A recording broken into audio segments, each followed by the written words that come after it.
Hi YouTubers. This is about my Savage long-range precision rifle. It is a 10 FCP-SR. That means suppressor ready. It has a threaded barrel. You'll see the gun in just a minute. It is a less than 0.5 inch group shooting gun. I'll show you those targets. This is the case that I got for it. It's padded. You can carry it as a backpack, and it doubles as a shooting mat. It's padded. I already said that, sorry. Anyways, come in a little closer. I have more padding here on the straps for your shoulders. There's a chest strap and a waist strap.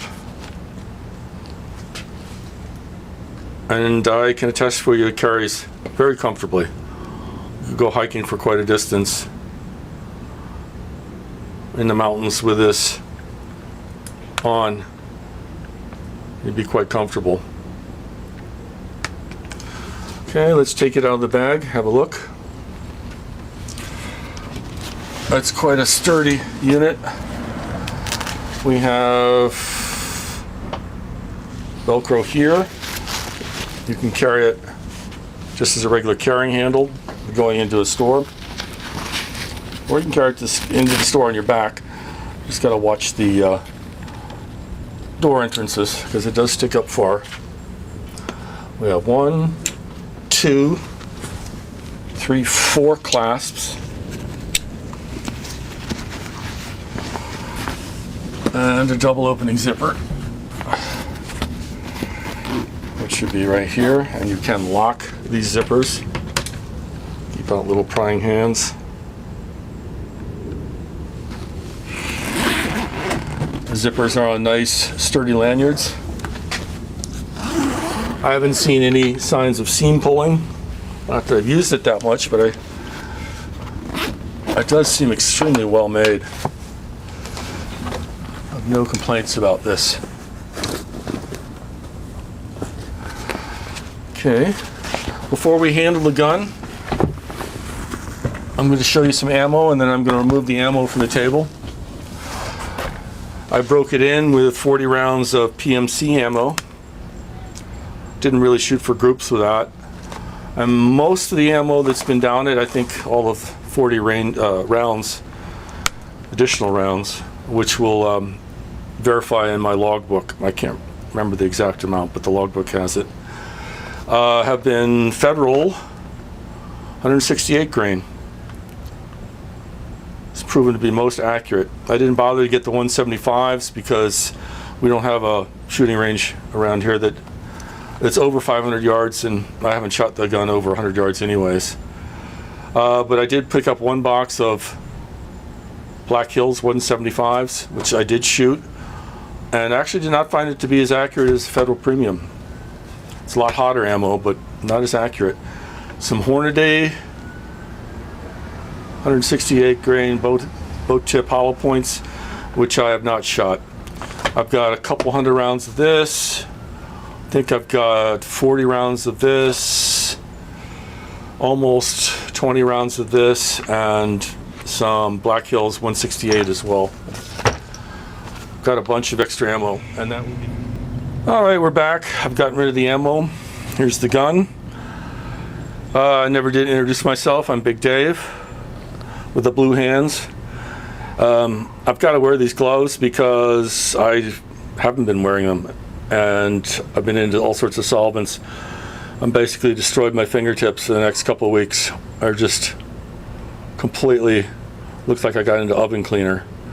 So I got 50 of these nitrile gloves, and need to start wearing them when I'm working around solvents. My fingers have just gotten sensitive to solvents after a lifetime in them, and I just can't take solvents like they used to. So you'll have to put up with me and my blue fingertips for this video. Where were we? The gun. Savage. Stock. Except it's not. I didn't actually alter anything except, if you call this an alteration, I did take off the original bolt knob. I don't know if you saw where I took that out. I store it in here. I got this extra large stock pack, which I'll go over. And the actual bolt handle and knob are CNC, and from a wonderful place called Glades Armory, right here in Davie, Florida. I'm in Fort Lauderdale, but I believe the actual part is made somewhere upstate. Not quite sure, but I know their headquarters are down here. Just wonderful, wonderful piece. I love this knob. I've taken everything and polished the exterior. I've taken it apart completely and polished every interior piece, including the firing pin. I've taken the firing pin spring off, polished that. I don't recommend taking the firing pin apart because it's so hard to put back together, but I did, and I reset the firing pin depth. Comes at 0.065, and it should be ideally at 0.035, and I think I ended up at 0.038 as a depth for the firing pin. I don't have any light primer strikes. Everything fires off, and I don't have any overly deep penetration. But anyways, that's where all the board said to set the firing pin, and that's where it's set. Everything is polished. And as a result, it's unusually smooth for a Savage. Really wasn't that smooth when it came, and the cocking was a little bit difficult. I've reset the spring stack to the exact recommended distance. I can't remember what it was, 1.9 inches, I believe. I have a 100th of an inch clearance here. I did my homework. I'm a pretty good armorer. Actually, to toot my horn, I'm a very good armorer. I'm a better armorer than I am a marksman.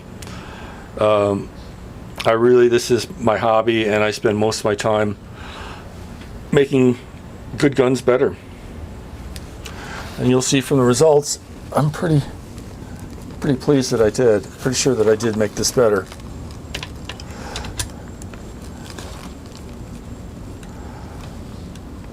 Okay, you gotta push the trigger, push down on this. We'll take the magazine out, empty. Chamber is, can I put my finger down there? All the way down, it's empty. Cycle it. Anything was in there, it would come out. I'm going to go ahead and remove some items from this backpack case and take the case off the table. You can see that I have my logbook stored here with an extremely fine pen. Seems to be quite handy. And I have my Fluke temperature sensor to take the temperature of the ammo from my log, and it's very handy for long range shooting, but it's a good baseline to know what your ammo temperature is and your velocity of your rounds for your baseline. And I have all that information recorded in the logbook. I have the Mil.Master instruction booklet, and the Mil.Master itself lives right inside this extra large stock pad from, let's get it in frame here, extra large stock pad from TRIAD Tactical. And what else do I have in there? I have a round count and maintenance log, which I really don't use because everything is recorded in this log here. I have the Bushnell Elite instruction book for the scope. I'll show you that later. And I have the instructions that I did for the break-in.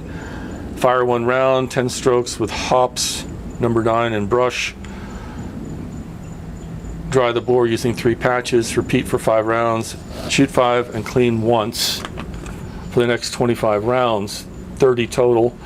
I did 40 rounds, which was 2 boxes of PMC for my break-in. With it took me all afternoon. It was a real pain, but I believe it was worth it, as you'll hopefully see from my results. From a rank novice beginner when it comes to long-range shooting, can rapid fire an AR-15 all day up close, but I've done no long-range shooting in the past until I got this gun, and I've just been infatuated by the sport. So let me go ahead and shut down for a second, and through the magic of video, get this off the table and this gun a little better displayed. Okay, I'm back again. Empty magazine. I'm going to pull out the AICS type magazine that came with the gun, made by Accurate Mag, all metal construction, 10 rounds, very good. This is a hybrid double stack. It's a double stack that goes into a single stack, made by MDT. It's polymer. I had to kind of sand this down a little bit and notch it here. It was worth it because this is very, very light and very reliable. I really like this, and it was cheap, even though it came from Canada. I really like that mag, and of course the AICS are flawless as well.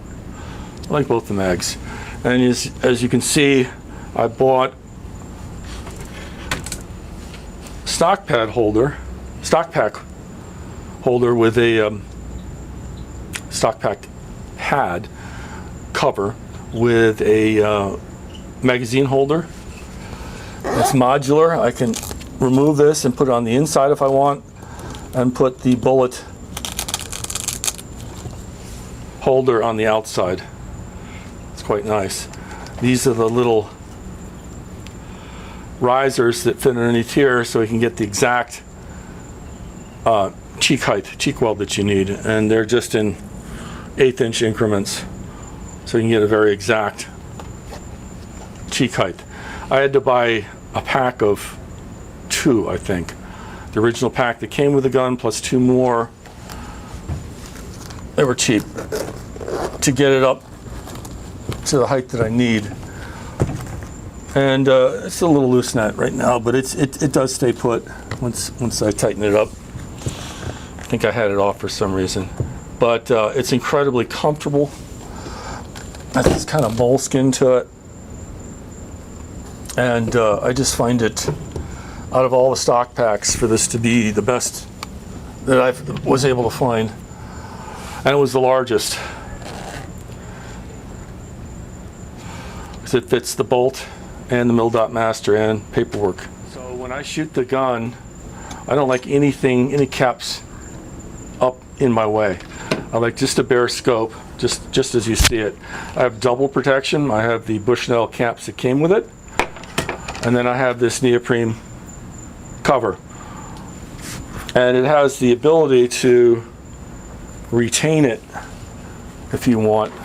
This can be slipped underneath the bipod, and when we take it off, it just lays down on the side.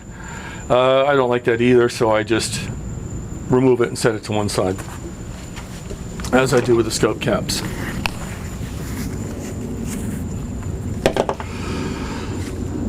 Okay, let's see how smoothly this operates. We in frame here. So I have this set for a little less than 2.5 pounds. Triple check this chamber, point it in a safe direction. It should be down. Safety, 3 position. That's off. This will allow you to cycle the bolt, and that will allow you to fire. Anybody who doesn't like the AccuTrigger, I don't understand why. Maybe I'm just not experienced enough, but I find it to be incredible. And I was able to click off some very, very good groups for a novice. I'll show you those groups in just a minute. Let's go over some more features of the gun. It's a Bushnell 6 power to 24 power. It has a G2 Christmas tree reticle. It is a milliradian scope with milliradians in the reticle and milliradians in the controls. I have it zeroed out. I need to set the knobs to 0 because it's zeroed for 100 yards right now. I have a Holland Precision scope leveler that I've leveled to the scope itself and leveled to the rifle. I had a kit that was able to very, very accurately level everything out. So if I capture this bubble in the center, I know that the bore is level to the scope axis is level to what I'm shooting at. And where this is not a big deal at 100 yards, you go past 100 yards, especially out towards 400 and 500 yards, having a perfectly level scope is quite important. And I just need to glance down or glance up with my left eye and to see how it is situated, how the rifle is situated. And I do that for every shot. And as a result, I've gotten some very accurate results. This is not an Atlas bipod. It is an aftermarket version. It's quite good. Very good, as a matter of fact. And I like it a lot. And it works great. I love it. It's a quick release with a lock.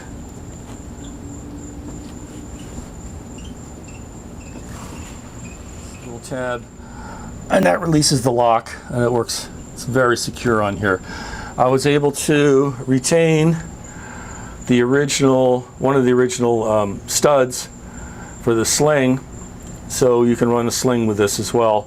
This is an Atlas brand Picatinny rail, and I use one of the Atlas longer screws to secure the other end. And the screw is not too long where it comes anywhere close to the barrel. It works extremely well. It's very sturdy, and it's not going anywhere. I think I got the. They have a 5 and a 7, whatever it is. This fit perfectly. You can see the other screw right here. Very happy with this. Normally when you shoot the gun, it would be in this position, and this does pan and tilt, and you want to preload it. And this has the same preload in it that available that a regular Atlas does. Works extremely well. I suppose we could just leave the gun like that.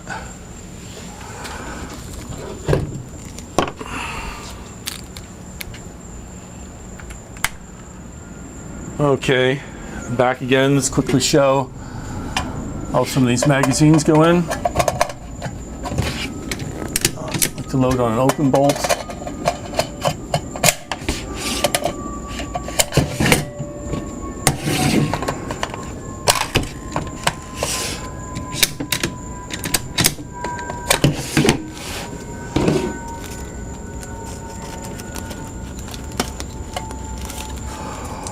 We have excellent magazine function, and I've had absolutely no issues with feeding or extraction.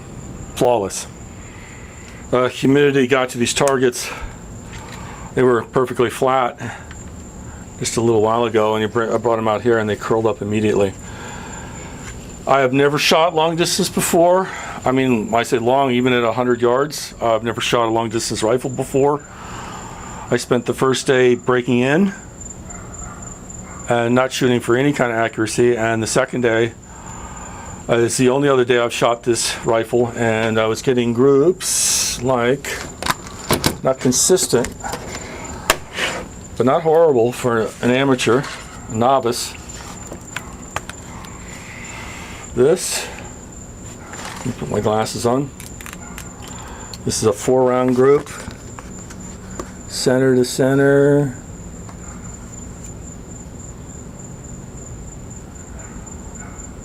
little more than half an inch. Center to center here.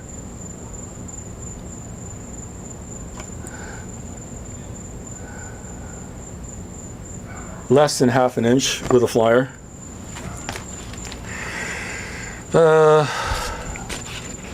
This group here.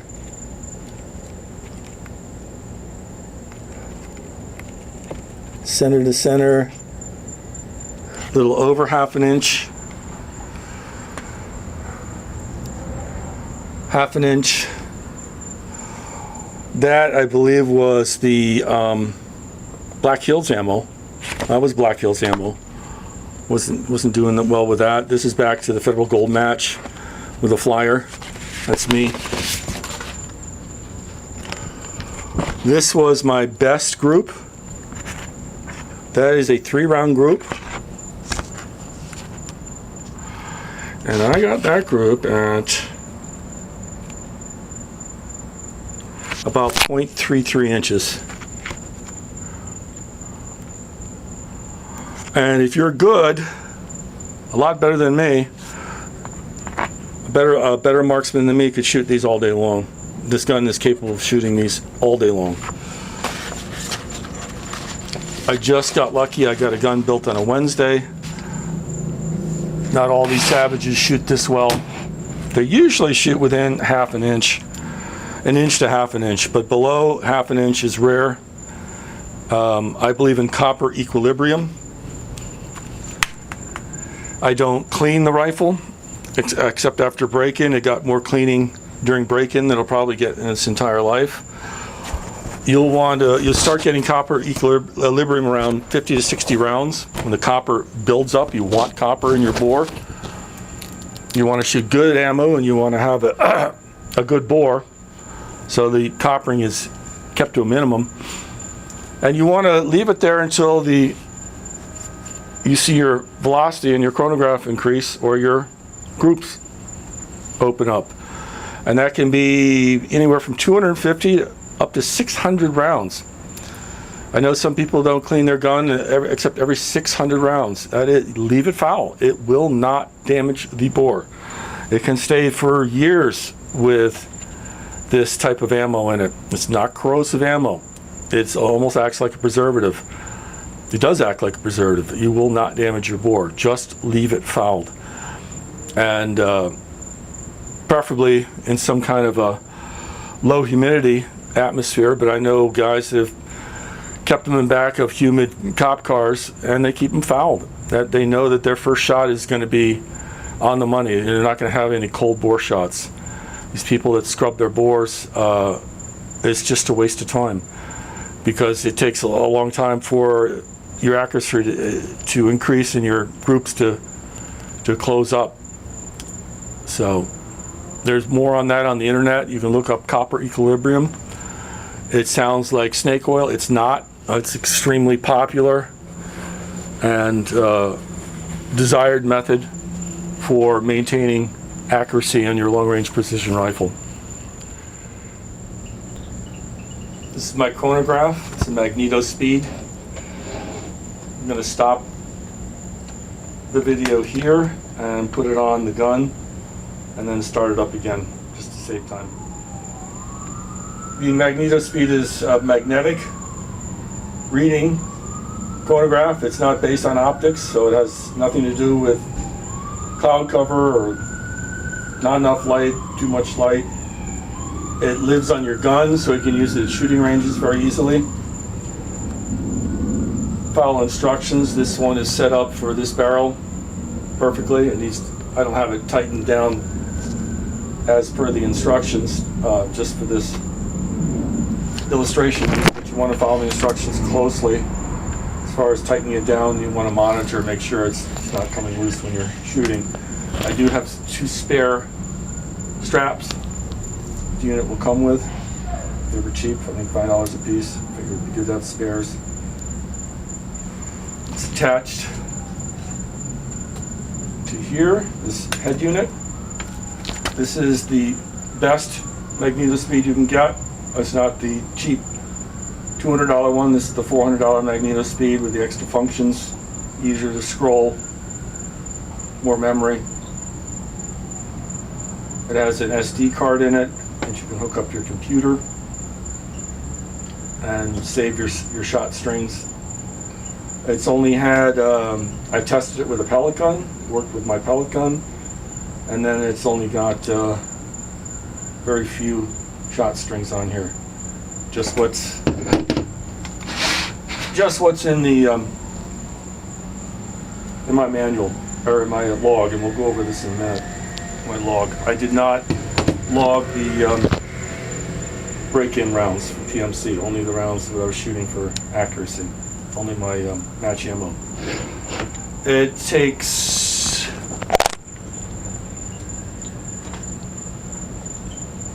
12-volt batteries. I don't know why I have these. I don't think it takes, yes, I believe it does take those batteries as well, I recall now. It takes one 9-volt or two of these CR123As. So I have a bunch of spares. I have two CRs and another 12-volt as a spare. Or no, sorry, 9-volt. So let's put the cover back on this. This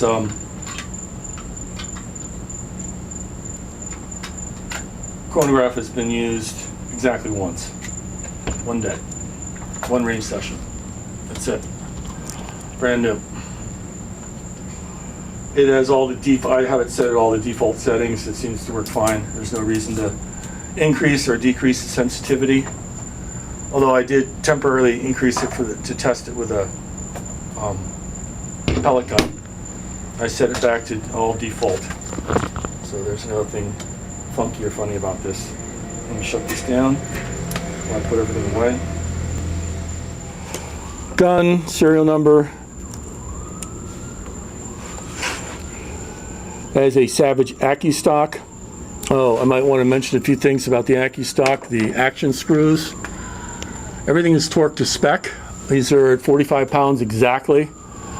I did not Loctite these. I just check the action screws every time I go out. If you don't have a torque wrench now, get yourself a little wheeler, adjustable torque wrench, and they are infinitely adjustable. They have 5-pound hash marks, but they you can adjust them as low as 1, 2, or 3 foot-pounds. I know, because I measured it against another torque wrench. The wheeler are just fine. I recommend you get one. These are torqued to I think 18 inch-pounds. If I said foot-pounds, I mean inch-pounds. Everything is inch-pounds. And they're blue Loctited. I've lapped this rail to the curvature of the gun. I used some blue Dicam dye and noticed that I only had 50% contact.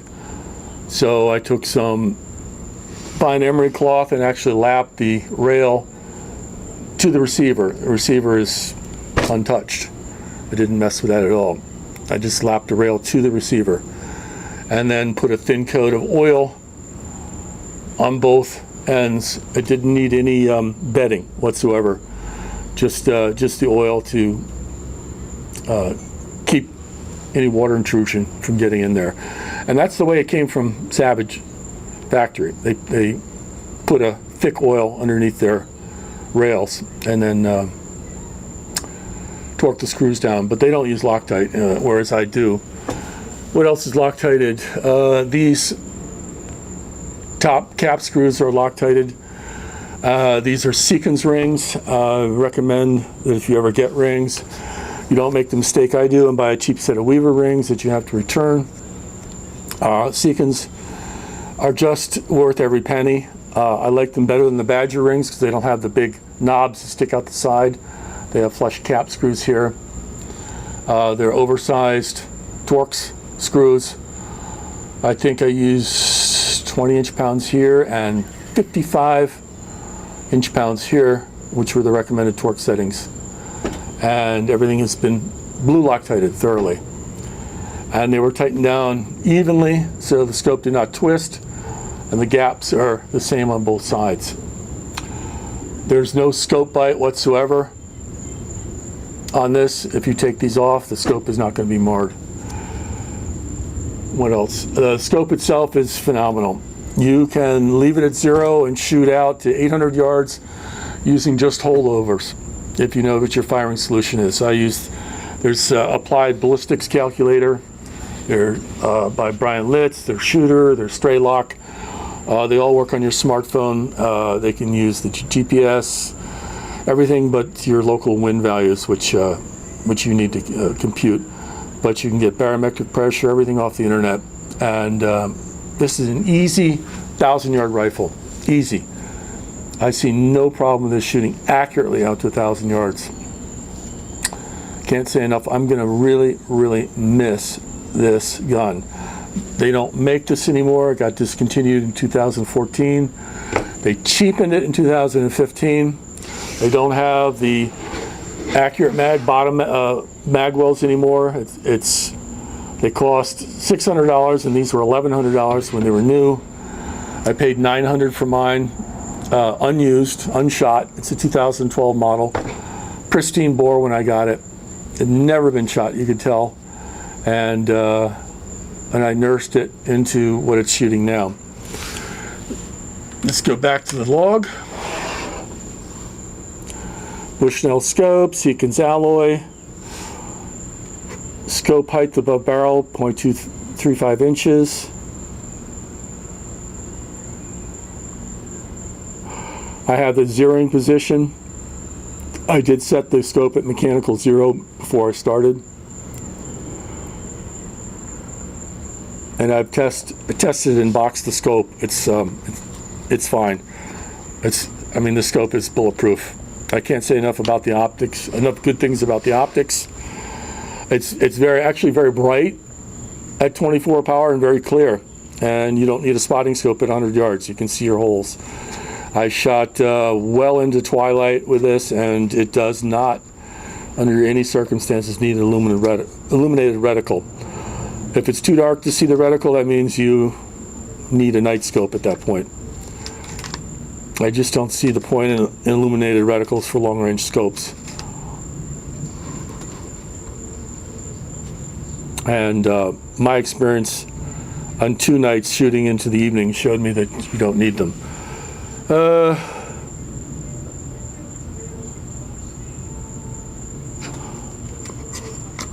All my shots were in 4.8. I think I managed to shoot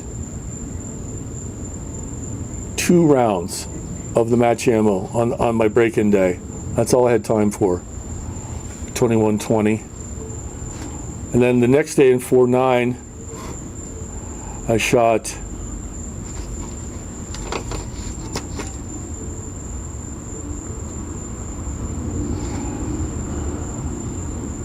3, 4, 5, 6, 7, 8, 9, 10, 11, 12, 13, 14, 15, 16, 17, 18, 19, 20, 21, 22, 23, 24, 25,